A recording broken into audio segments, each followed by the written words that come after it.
In the vast city of Hyderabad, two souls meet by chance as children, Seenu and Junnu. They share laughter, dreams, and a promise. Someday, they will find each other again. Years pass.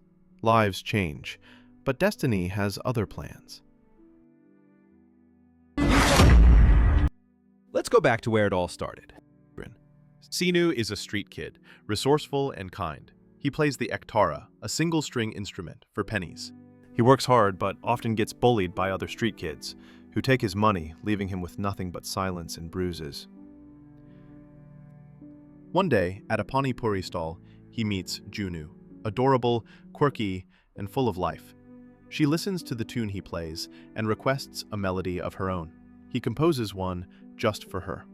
They become inseparable, meeting daily by the old park junction, sharing small games, secrets, and joy. Junnu's father is transferred to Delhi, and before parting, she scribbles her phone number on a 100 rupee note and hands it to him. But fate intervenes. A thief snatches the note from him, and Seenu chases after him desperately, only to be hit by Sarojini's car.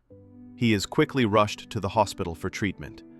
The police officer in charge comes to see the boy, hoping to pressure him into blaming the woman so they can extort money. But calmly, Seenu refuses. As this conversation unfolds, Prakash, Sarojini's husband, stands at the doorstep, quietly listening. He is deeply moved by the boy's pure heart. Prakash and Sarojini are childless, while the boy is an orphan.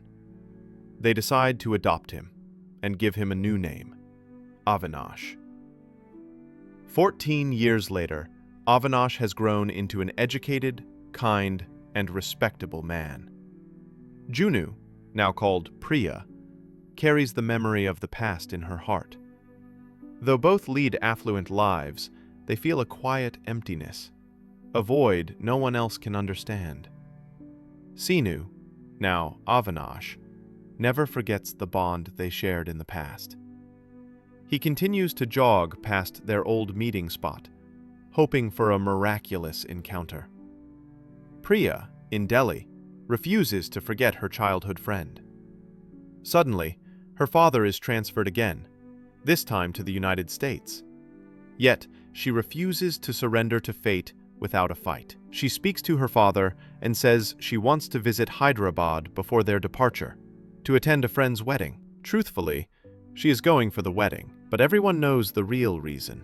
Priya had already arrived in Hyderabad for her friend's wedding. At the airport, fate quietly plays its cruel game. Avinash is there too, picking up his mother. Their paths cross for a brief, fleeting moment, but neither recognizes the other. Later, in the rain, Avinash stops to help an old man fix a flat tire. Inside the car, Priya sits silently, watching through the window, her heart unknowingly stirred. Days later, at his usual jogging park, Avinash notices a young woman giving money to beggars. He walks closer and realizes it's the same girl from the airport. Priya, however, only recognizes him as the kind stranger from that rainy day. What a strange twist of fate. From that moment, friendship blossoms. Two souls unknowingly drawn together again by destiny's quiet hand. As they talk, Priya shares a funny story from her flight, how a woman beside her wouldn't stop praising her son. She tried to escape the endless conversation, even pretending to use the restroom 8 times, but the woman kept talking. Avinash laughs, unaware that the woman she's talking about is his own mother. Before leaving, Priya mentions she'll be flying back to the States in a week. The next day, Avinash's adoptive parents sit together talking. Prakash notices she isn't wearing her wedding ring. She smiles and admits she left it in a young woman's bag on purpose, to test her honesty. That young woman was Priya. Just then, there's a knock at the door. Avinash opens it and finds Priya standing there. A coincidence too perfect to ignore. Avinash thinks she came to see him, not knowing she's only there to return the ring. Sarojini realizes her little test has unexpectedly brought Priya back into their lives. They invite her in, and laughter fills the home. Avinash's parents notice the spark between them. They talk quietly, imagining a future for their son, but Avinash overhears everything, and his heart feels torn, still holding on to Junnu. That same day, Priya learns something heartbreaking. Seenu, the boy from her childhood, was in an accident years ago. She believes he might be gone forever. Broken, she ignores Avinash's calls. The next morning, his mother phones Priya, hoping to understand her feelings. But Priya, "I like Avinash, but my heart isn't mine." Tears fall as she rushes out, leaving silence behind. Hurt by his mother's interference, Avinash offers to drive Priya home. On the way, they both confess they're already in love with someone else. Neither realizes they're talking about each other. They agree to stay friends, not knowing fate is smiling quietly behind them. Priya invites Avinash and his parents to her friend's wedding.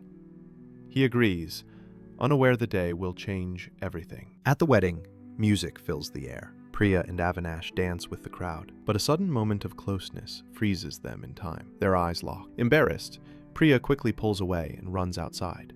Avinash follows, but when he reaches for her, her bangle shatters, the same bangle Seenu gave her as a child. Shocked, she slaps him and walks away in tears. A twist of fate follows. Avinash receives a call from a cab driver. While talking, he hears a melody, unmistakably the one Junnu is playing at a music festival in the city. It is a chance clue, a fragile thread leading him to her. But tragedy strikes again. His phone is stolen by a local gang while he is still on the call. He chases after the thief frantically, down the streets, through alleyways, around every corner, running with wild desperation. Avinash embarks on a desperate search, not for Junnu directly, but for the stolen phone that carried cab driver lost number. He fights his way through the city, tracing every lead until he finally recovers it. When he calls the driver back, the man mentions a music festival, a clue that might lead him closer to the girl he's been searching for his whole life. Avinash continues his search for Junnu, his heart aching with both hope and regret. Unexpectedly, Priya appears again. She wants to apologize, but Avinash is in a hurry. He rushes to a shop, buys her a new bangle, and walks away. He returns to the violin seller and asks about the girl who once played a special tune. The old man can't remember, so Avinash starts to play the melody himself, the same tune from his childhood. Priya hears it and runs toward the sound. But before she reaches him, he stops playing and walks away, defeated. A soft wind blows a folded note to his feet, the same note Junnu once gave him. He picks it up and sees the faded number written on it. Desperately, he dials the digits, trying every possible combination until he finally hears a voice, Junnu's voice. Time stops. They laugh, cry, and realize they're both at the same music festival. But just as they're about to meet, the phone dies. Avinash drops it. He picks up a violin and starts playing their childhood melody. The sound fills the festival air, cutting through the noise of the crowd. Priya freezes. Her eyes widen. It's the tune she's heard 1,000 times in her dreams. She runs toward the stage. He sees her. Their eyes meet. They run into each other's arms, tears of joy falling freely. The memories that outlive time. Two children separated by circumstance, adopted names and forgotten faces, yet their hearts never forgot. Sometimes love doesn't need directions, it just needs music.